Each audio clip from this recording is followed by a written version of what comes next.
हरियाणा में अभी आदमपुर का जो एक चुनाव संपन्न हुआ है, इसको लेकर अभी भव्य बिश्नोई ने अभी उसको शपथ भी दिलाई गई है। ऐसे में कुलदीप बिश्नोई ने एक बयान दिया है कि मैंने भूपेंद्र हुड्डा को जो राज्यसभा में हराने का काम किया, अब दूसरी बार जो भव्य बिश्नोई को बनाया, तो ऐसे में फिर से दोबारा से हराने का काम किया। तो ऐसे में हमारे साथ है जो बरवाला के पूर्व विधायक व पिछड़ा वर्ग के नेता रामनिवास गुडेला, इनसे बातचीत करेंगे। तो आज जो हरियाणा की राजनीति पे गुडेला जी, जो कुलदीप बिश्नोई ने एक जो बयान दिया है कि मैंने भूपेंद्र हुड्डा को अब दूसरी बार हराने का काम किया है, तो क्या कहेंगे? नमस्कार भाई, जितने भाई आपके दर्शक देख रहे हैं सबको राम राम। देखो, वो तो कुलदीप बिश्नोई जी का मुंह है, जितने मुंह उतनी बात। वह ऐसी को बात नहीं है। चौधरी भूपेंद्र सिंह जी हुड्डा को हराने का कैसे काम किया, मैं पूछना चाहता हूँ आपके चैनल के माध्यम से। कांग्रेस पार्टी ने चुनाव लड़ा, बीजेपी पार्टी ने चुनाव लड़ा। बीजेपी का कैंडिडेट था, कांग्रेस पार्टी का कैंडिडेट था। बीजेपी से भव्य बिश्नोई, मेरी शुभकामनाएँ हैं उनको। और दूसरी बात, कांग्रेस से भाई जयप्रकाश जी। देखो, बहुत अच्छा चुनाव लड़ा।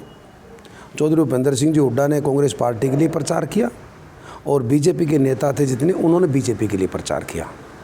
और मैं तो एक बात बताना चाहता हूँ आपके चैनल के माध्यम से, 52,000 वोट कांग्रेस पार्टी कैंडिडेट को आए।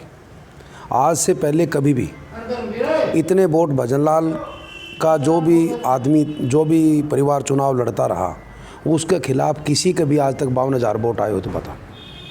बहुत अच्छा चुनाव लड़ा। ये कोई हुड्डा साहब की हार नहीं है, ना कांग्रेस पार्टी की हार है। कांग्रेस पार्टी ने अच्छे तरीके से चुनाव लड़ा। कांग्रेस पार्टी ने अच्छे तरीके से चुनाव लड़ा। जब चुनाव होता है, हार जीत दोनों की होती है, तो इसमें कोई बात नहीं है। ये तो एक कहने की बात है भी मैंने भूपेंद्र सिंह हुड्डा को 2 बार पटकनी दे दी। कैसे दे दी भाई? देखो, कांग्रेस का कैंडिडेट था पहले, अजय माकन जी कांग्रेस के उम्मीदवार थे, और कुलदीप बिश्नोई जी ने खिलाफ में वोट डाल दिया। वोट खिलाफ में डाला, पटकनी कैसे दी? वह तो उनकी मन की मर्जी है, वोट उनका था। बाकी परंतु आदमपुर हलके के साथ तो उन्होंने धोखा किया। आदमपुर हलके की जनता ने कांग्रेस पार्टी को वोट देकर एमएलए बनाया था इसको, कुलदीप जी को, और फिर इन्होंने वोट दे दिया बीजेपी को। वह तो अगले की मर्जी है, जिसका दिया अच्छी बात है। बाकी चौधरी भूपेंद्र सिंह जी हुड्डा को कैसे पटकनी दी, ये एक समझ से बाहर है। अच्छा, अभी जो युवा के जो अध्यक्ष है दिव्यांशु बुद्धि राजा, इन्होंने एक ट्वीट किया है कि जो आदमपुर का जो इलेक्शन हुआ था, उसमें एक कांग्रेसी नेता ने भव्य बिश्नोई की मदद की है। इस बारे में हमारे पास रिकॉर्डिंग भी है। इस बारे में जो हाईकमान को भी शिकायत दी जाएगी, क्या कहेंगे? देखो, जिसके पास रिकॉर्डिंग वही देगा भाई। देखो, और जो रिकॉर्डिंग है, अगर कांग्रेस पार्टी के किसी नेता ने या किसी कार्यकर्ता ने कांग्रेस पार्टी के अंदर रहकर अगर कांग्रेस पार्टी के बगावत करी है, तो मैं तो कहना चाहता हूँ उसके ऊपर कार्रवाई होनी चाहिए। बाकी मेरे पास तो है नहीं ऐसी कोई रिकॉर्डिंग। अच्छा, एक जो चुनाव में एक बात देखने को मिली थी कि जो कांग्रेस के कई नेता, कुमारी शैलजा, किरण चौधरी और रणदीप सुरजेवाला, वो इस चुनाव में नहीं दिखाई दिए। दीपेंद्र हुड्डा, भूपेंद्र हुड्डा लगे रहे। तो ये आपस में फूट दिखाई नहीं दे रही? ना, देखो, ऐसे है, कांग्रेस पार्टी के अंदर बहुत बड़े नेता भी हैं और मेरे जैसे कार्यकर्ता भी हैं। देखो, कई बार क्या इतना बड़ा परिवार है, उसमें से कोई न कोई किसी को 8-60 भी लग जाती है, कोई बाहर भीतर भी जाना पड़ जाता है, कहीं और कहीं भी ड्यूटी लग जाती है। तो देखो, जिन्होंने आपने नाम लिया है, बहन कुमारी शैलजा जी का, किरण जी का और रणदीप जी का, ये देखो कई बार हो गई। बाकी जिस कार्यकर्ता की और जिस नेता की ड्यूटी लगी, सब ने आदमपुर के अंदर बिल्कुल दिल खोल के काम किया। अगर पिछड़े वर्ग की बात की जाए तो आदमपुर में भाई पिछड़े वर्ग के कितने % लोगों ने मतलब कांग्रेस को सपोर्ट किया है, कितना मतलब बीजेपी को किया है? बिल्कुल, ये आपने सही जवाब मेरे से पूछा है। मैं आपको बताना चाहता हूँ इसके अंदर।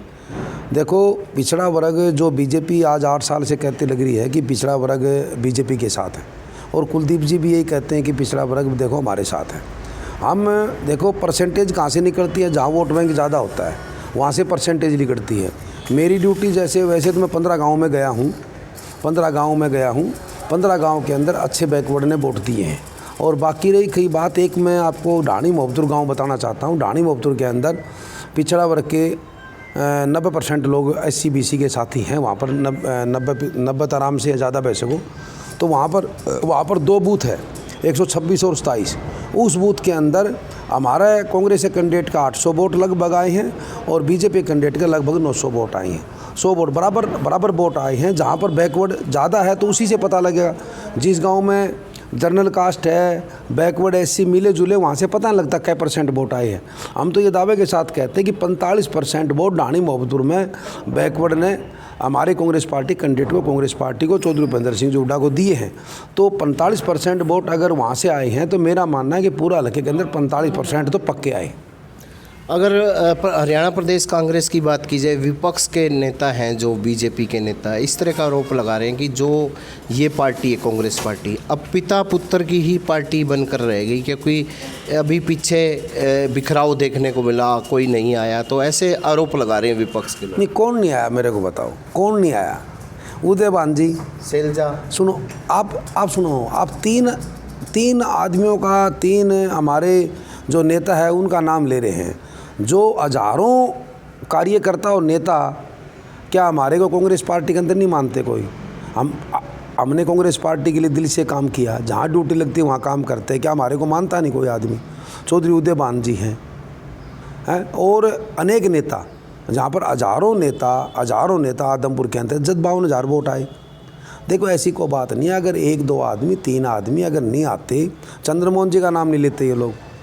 चंद्रमोहन क्यों नहीं आया उसका बारे में पूछो, उसका बारे में बताए कांग्रेस के नेता क्यों नहीं आया। आना चाहिए।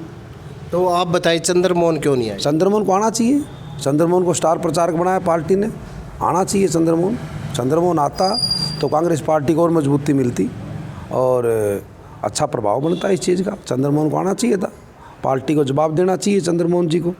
भाई ये थोड़ा है, पार्टी तो अलग अलग है तो चलो उनका भतीजा चुनाव लड़ रहा है बीजेपी से, मान ले, कोई बात नहीं। पार्टियां तो अलग अलग है, हमारे लिए पार्टी पहले है, परिवार बाद में है। ऐसी बात थोड़ी कोई शादी तो ही नहीं है, ये चुनाव था। और बाकी मैं आपको बताना चाहता हूँ आपके चैनल के माध्यम से, पिछड़ा वर्ग की जहाँ तक बात है, पिछड़ा वर्ग ने 8 साल में ठगा महसूस किया बीजेपी का। 8 साल के अंदर ठगा महसूस किया है और आने वाला जो चुनाव होगा, पिछड़ा वर्ग बीजेपी को एक आईना दिखाएगा। हम ये बताना चाहते हैं, पिछड़ा वर्ग सरकार बना सकता है तो पिछड़ा वर्ग सरकार को चलती भी कर सकता है। और हमने कई रैलियां भी करी है और आगे भी अब होने वाली रैली है।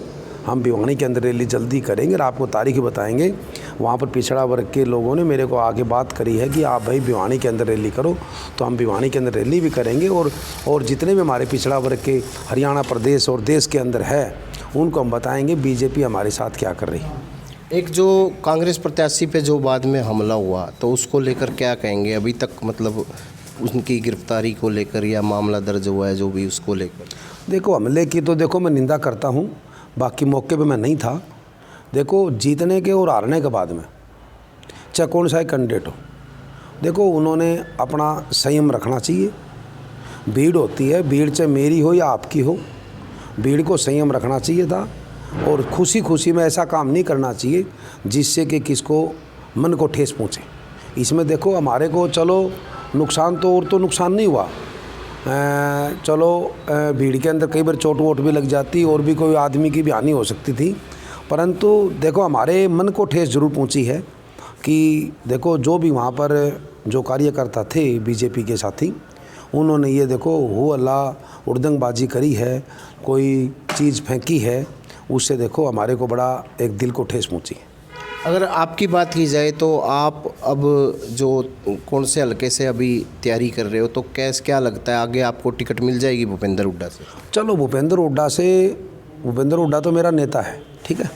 बाकी टिकट आज तो बट नहीं रही, जब टिकट बटेगी तब मिलेगी, ठीक है। चुनाव में बरवाड़े से लड़ूंगा, मेरी पूरी तैयारी है। अच्छा, आप क्या समझते हैं कि अभी जो पिछड़ा वर्ग के लोगों की, प्रदेश की क्या क्या मांगे हैं जो अभी तक सरकार ने पूरी नहीं की? देखो पिछड़ा वर्ग की मांग बहुत है। एक तो क्रीमी लेयर का बहुत बड़ा मुद्दा है। क्रीमी लेयर के ऊपर ये बीजेपी सरकार ये सोचती है कि भाई बैकवर्ड के साथी और एससी के साथी अनपढ़ रह जाएं, अगर पढ़ेंगे तब ही कामयाब होंगे, परंतु अनपढ़ रहेंगे तो कामयाब नहीं होंगे। ये तो क्रीमी लेयर का मुद्दा है। एक नौकरियों में क्लास 1-2 के अंदर 27% की बात है हमारी, 10% और 5% तो हुड्डा साहब ने कर दिया था, बाकी 10 का 16 करने की बात है।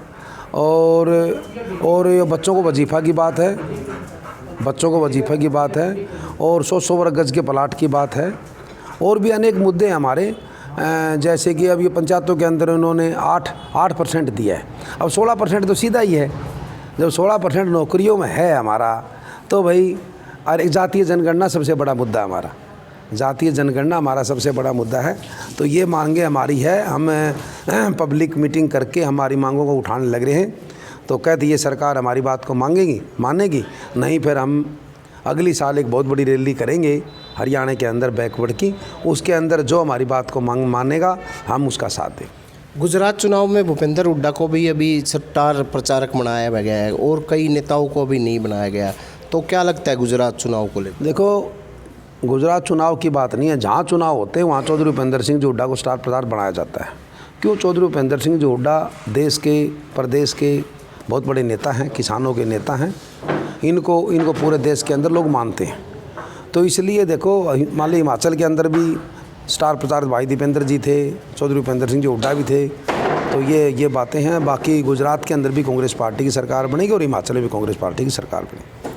जी, ये थे रामनिवास गोडेला जी, पूर्व विधायक व पिछड़ा वर्ग के नेता। इन्होंने यही कहा कि जो वर्तमान सरकार है इस सरकार में पिछड़ा वर्ग के लोग ठगा सा महसूस कर रहे हैं। कई तरह की जो पिछड़ा वर्ग की मांगे हैं वो अभी तक पूरी नहीं की है। उन्होंने यह भी कहा जो गुजरात चुनाव में आगे जो कांग्रेस सरकार बनाएगी, ऐसे में भूपेंद्र हुड्डा को स्टार प्रचारक भी बनाया था। ऐसे में प्रचार अभियान में लगकर वो कांग्रेस को विजयी बनाएंगे। प्रवीण कुमार, हरियाणा तक, हिसार।